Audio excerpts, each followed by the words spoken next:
بسم اللہ الرحمن الرحیم الحمد للہ الذی خلق الانسان علمہ البیان والصلاة والسلام على رسوله الذي اوتی جامع الکلام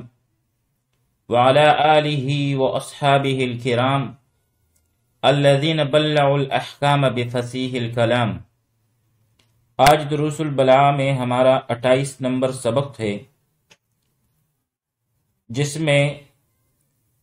ہم اسم موصول کے بارے میں پڑھیں گے۔ آئیے عبارت کی طرف بڑھتے ہیں۔ وَأَمَّا الْمَوْصُولُ، اور بہرحال اسم موصول جو ہے، فَيُؤْتَى بِهِ، تو اس کو لایا جاتا ہے، اذا تعین طریقا، جب یہ متعین ہو جائے بطور ایک طریقہ کے،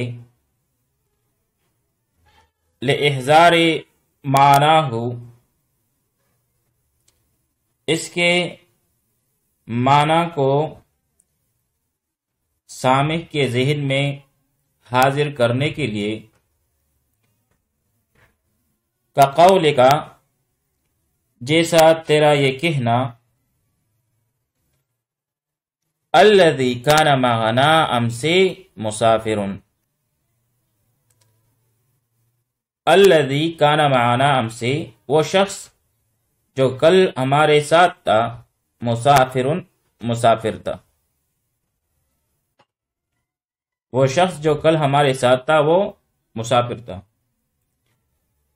اذا لم تکن تعرف اسمہ، جب تم اس کا نام نہ جانتے ہو۔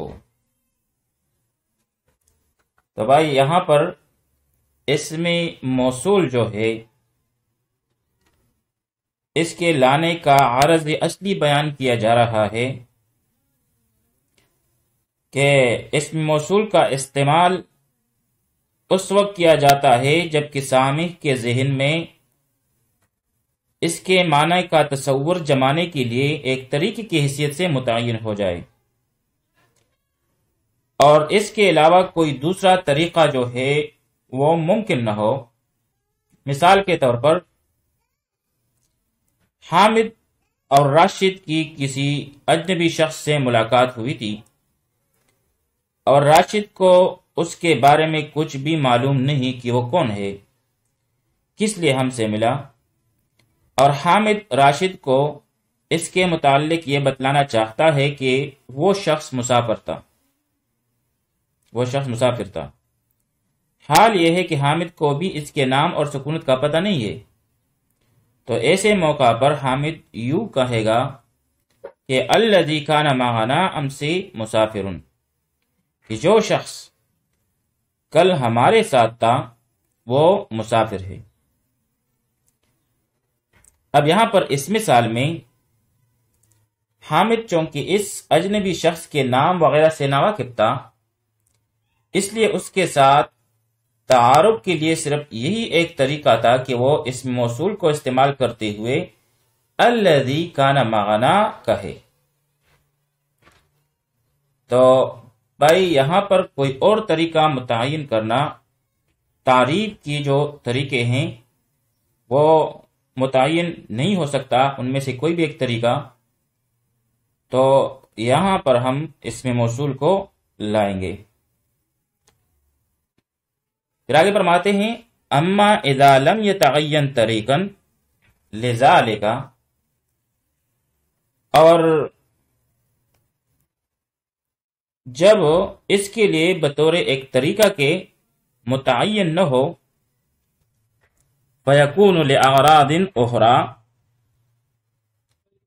تو پھر وہ دوسرے مقاصد کے لیے بھی استعمال ہوتا ہے۔ یعنی یہاں پر فرماتے ہیں کہ اسم موصول جو ہے، اگر اس معنی کے لیے متعین نہ ہو، یعنی تعریف کی کوئی اور بھی صورت ممکن ہو، اور اس صورت کو ترک کر کے اسم موصول ہی کو استعمال کیا جائے، تو اس صورت میں اسم موصول دوسرے مقاصد کے لیے بھی استعمال ہوگا، جیسے تعلیلی، تعلیل کے لیے یعنی علت بیان کرنے کے لیے، نحو جیسے ان الذین آمنوا وعملوا الصالحات، کہ بے شک وہ لوگ جو ایمان لائے اور نیک اعمال کیے، کانت لہم جنات الفردوس نزلا، ان کے لیے مہمان نوازی کے لیے، ان کی مہمان نوازی کے لیے فردوس کے باغات ہیں۔ اب یہاں پر اس آیت میں اسم موصول الذین آمنوا وعملوا الصالحات، اس میں اسم موصول کا استعمال جو ہے یہ تعلیل کے لیے کیا گیا ہے، اور وہ اس طور پر کہ موصول اور صلہ مل کر مہمان نوازی کے طور پر فردوس کے باغ میں ملنے کی علت اور وجہ بیان کر رہے ہیں کہ اس مہمان نوازی کی وجہ ایمان اور عمل صالح ہے۔ فردوس کے باغات میں پہنچنے کے لیے ایمان اور عمل صالح ضروری ہے، اور یہ اس کے لیے علت ہیں۔ اور یہاں پر اس آیت میں اسم موصول جو ہے وہ علت بیان کرنے کے واسطے لایا گیا ہے۔ اسی طرح دیگر اعراض میں وَإِخْفَاءِ الْأَمْرِ عَنْ غَيْرِ الْمُخَاطَبِ، یعنی مخاطب کے علاوہ دوسرے آدمی سے بات کو چھپانا، یعنی کبھی کبھی اسم موصول کا استعمال اس لیے کرتے ہیں کہ مخاطب کے علاوہ دوسرا آدمی بات کو نہ سمجھ سکے، نحو جیسے وَأَخَذْتُ، اور میں نے لیا، وَأَخَذْتُ واحد متکلم پہلے ماضی معلوم کا سیاہ ہے، وَأَخَذْتُ اور میں نے لیا، ما وہ چیز جاد الامیر بھی جس کی امیر نے سخاوت کی تھی، وَقَضَيْتُ حاجاتی اور میں نے اپنی ضرورتوں کو پورا کیا، کما احوا جس طرح میں چاہتا تھا، حسب منشا۔ تو اب یہاں پر اس شعر میں محل استشہاد جو ہے وہ ما اسمی موصول ہے، وَأَخَذْتُ ما جاد الامیر بھی، متکلم نے سخاوت کردہ چیز کی مقدار کو بیان نہیں کیا تاکہ مخاطب کے علاوہ دوسرے حضرات اس سے واقف نہ ہو، اور نہیں اس کا نام لیا، اور مخاطب کو تو معلوم ہی تھا کہ امیر جو ہے وہ اسے کیا چیز عطا کرے گا، لہذا مخاطب تو سمجھ جائے گا کہ جو چیز اسے ملنی تھی وہ تو مل گئی، لیکن مخاطب کے علاوہ جو دوسرے افراد وہاں پر اگر موجود ہو تو انہیں اس بات کا پتہ نہیں چلے گا، لہذا غیر مخاطب سے بات کو چھپانے کے لیے بھی کبھی کبھار جو ہے وہ اسم موصول استعمال کیا جاتا ہے۔ جاد یجود جودن، باب نصر ینصرو سے ہے، جاد یجود جودن بمعنی سخاوت کرنا، اور قضے تو جو ہے یہ بھی واحد متکلم کا سیاہ ہے پہلے ماضی معلوم کا، قضا یقضی قضاءً باب ضرب ضربو سے ہے بمعنی پورا کرنا، اور احوا جو ہے یہ واحد متکلم کا سیاہ ہے، حویہ یحوا ہون باب سمع یسمعو سے بمعنی محبت کرنا، چاہنا۔ وَأَخَذْتُ مَا جَادَ الْأَمِيرُ بِهِ وَقَضَيْتُ حَاجَاتِي كَمَا أَهْوَى، کہ میں نے وہ چیز لے لی جس کی امیر نے سخاوت کی، اور میں نے حسب منشا اپنی ضرورتوں کو پورا کیا۔ آئیے اب اس شعر کی ترکیب بھی پڑھ لیتے ہیں۔ وَأَخَذْتُ مَا جَادَ الْأَمِيرُ بِهِ، اس میں واو جو ہے یہ مستانفہ ہے، اخذت فعل باپائل ہے کیونکہ اس میں تو جو ہے یہ ضمیر متصل ہے، ضمیر مرفوع متصل، محلاً مرفوع ہو کے یہ فاعل ہے۔ پھر ما موصولہ ہے، جادہ فعل، الامیر مرفوع بالضم لفظاً ہو کے اس کے لیے فاعل، اور وہی جار مجرور مل کر یہ متعلق ہوا جادہ فعل کے ساتھ۔ پھر فعل اپنے فاعل اور متعلق کے ساتھ مل کر جملہ فعلیہ خبریہ ہو کر ما موصول کے لیے یہ صلہ، پھر موصول صلہ مل کر یہ مفعول بہ ہوا اخذت فعل بفاعل کے لیے، پھر فعل اپنے فاعل اور مفعول بہ کے ساتھ مل کر جملہ فعلیہ خبریہ ہو کر معطوف علیہ، کیونکہ اس کے بعد واو جو ہے یہ عاطفہ ہے۔ قضیت پھر سے فعل بافاعل کیونکہ اس میں تو ضمیر مرفوع متصل، مرفوع محلاً ہو کے اس کے لیے فاعل ہے۔ حاجاتی یہ مرکب اضافی ہو کر مفعول بہ، کیونکہ حاجات جو ہے مضاف ہے اور اس کی اضافت ہوئی ہے یا متکلم کی طرف، اور یا یہاں پر جو ہے یہ ضمیر مجرور متصل محلاً مجرور ہو کے مضاف الیہ ہے، اور پھر یہ مرکب اضافی ہو کر مفعول بہ ہوا قضیت فعل بافاعل کے لیے۔ آگے جا کر کما، اس میں کاف جارہ اور ما مصدریہ ہے،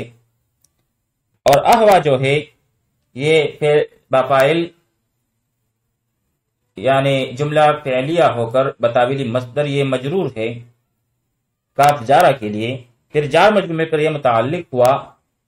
قضیت فعل کے ساتھ،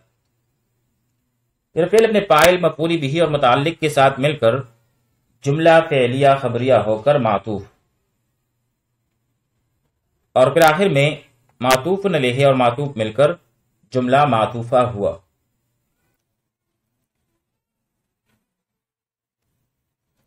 آئیے عبارت میں آگے بڑھتے ہیں۔ وَالتَّنبِیہِ عَلَى الْخَطَئِ،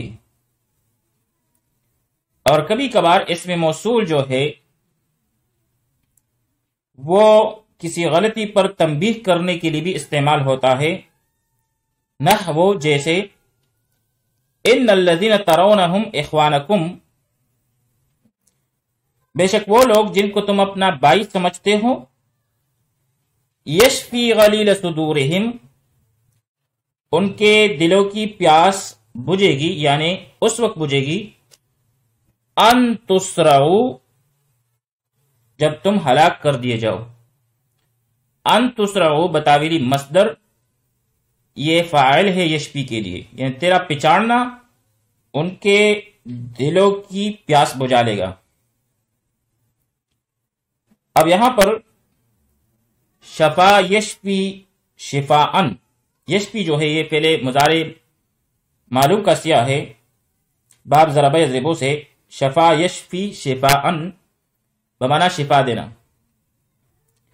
غلیل سخت پیاس کو کہتے ہیں۔ صدور صدر کی جمع ہے بمعنی سینہ، اور تسرعو جو ہے یہ مضارع مجہول کا سیاہ ہے، باب فتح یفتحو سے، سرع یسرع سرعا بمعنی پچاڑنا، ہلاک کرنا۔ تو بھائی یہاں پر محل استشہاد جو ہے وہ الذین ترونہم، یعنی یہاں پر اس میں موصول کا استعمال کیا گیا ہے، اور یہ مخاطب کو اس کی غلطی پر تنبیہ کرنے کے لیے استعمال کیا گیا ہے، اور وہ اس طریقے سے کہ شاعر کہنا یہ چاہتا ہے کہ بھائی جن کو تم اپنا بھائی سمجھتے ہو اور ان کے ساتھ بھائی چارگی کا معاملہ کرتے ہو، وہ تمہاری ہلاکت میں راحت محسوس کرتا ہے، اور ان لوگوں کے ساتھ تمہارا اس جذبے سے ملنا کہ تم انہیں اپنا بھائی تصور کرتے ہو، یہ بالکل غلط ہے، یعنی تم اس خیال میں غلطی پر ہو۔ تو یہاں پر یہ تنبیہ کے لیے استعمال کیا گیا ہے۔ آئیے اب اس شعر کی ترکیب بھی پڑھ لیتے ہیں۔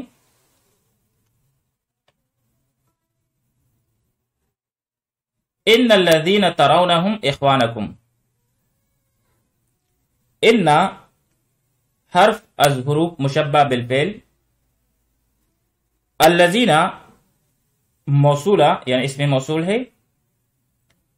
ترونہم، ترونا فعل بفاعل ہے کیونکہ واحد مذکر مخاطب کا سیاق ہے، اور اس میں ہم جو ہے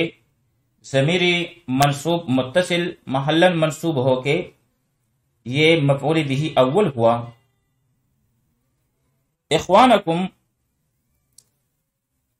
یہ مرکب اضافی ہو کر مفعول ثانی، اس میں اخوانہ جو ہے مضاف ہے اور کم ضمیر مجرور متصل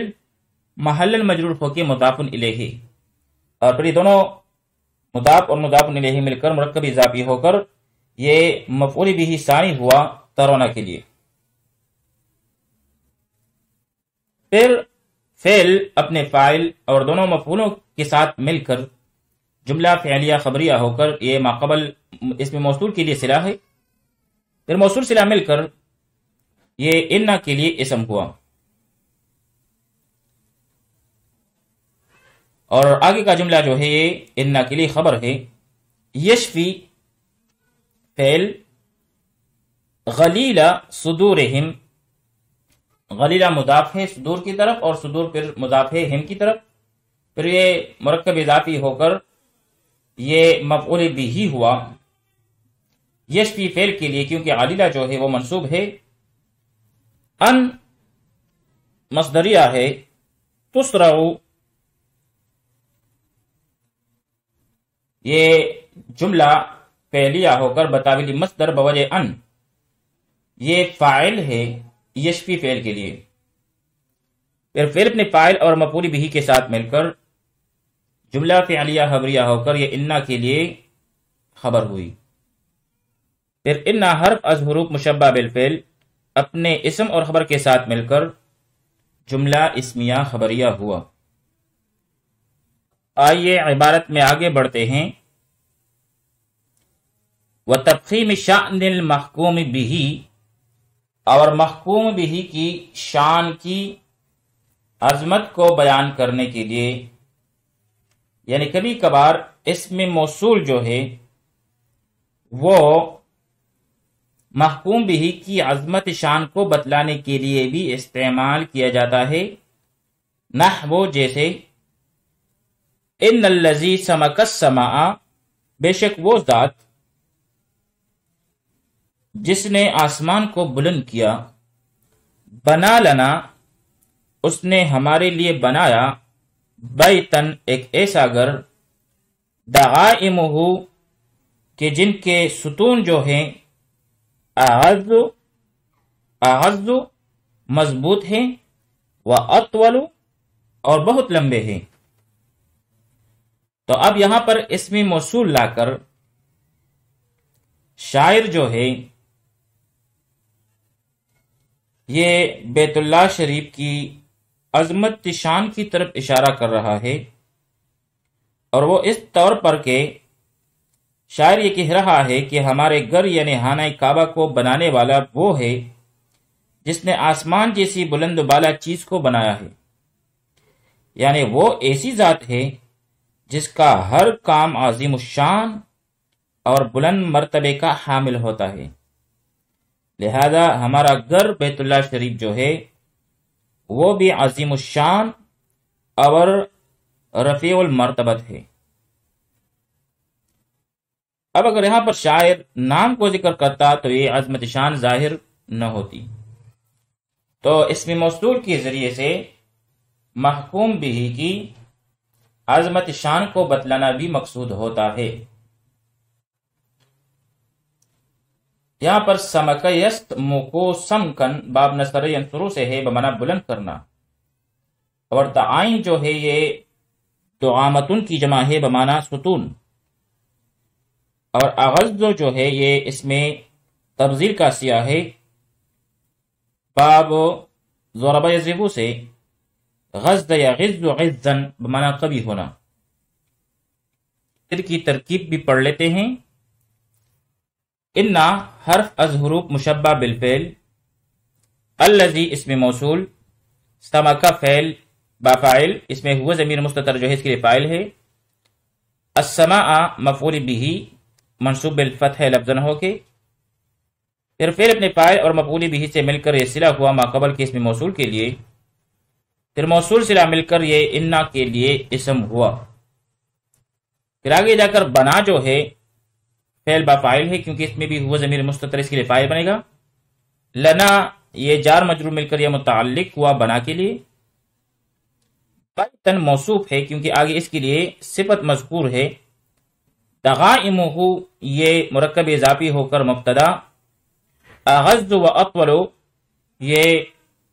معطوف علیہ اور معطوف یعنی مرکب عطفی ہو کر یہ خبر ہے، پھر مبتدا اپنی خبر سے مل کر یہ صفت ہے ما قبل کی موصوف کے لیے، اور موصوف صفت مل کر یہ مفعول بھی ہوا بنا فعل کے لیے، پھر فعل اپنے فاعل اور متعلق اور مفعول بھی سے مل کر جملہ فعلیہ خبریہ ہو کر یہ انا کے لیے خبر، اور آخر میں انا اپنے اسم اور خبر کے ساتھ مل کر جملہ اسمیہ خبریہ ہوا۔ آئیے عبارت میں آگے بڑھتے ہیں۔ والتحویل تعظیما و تحقیرا،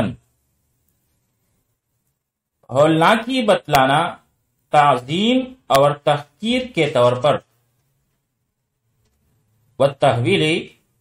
ہولناکی بتلانا تعظیم اور تحقیر کے طور پر، نحو جیسے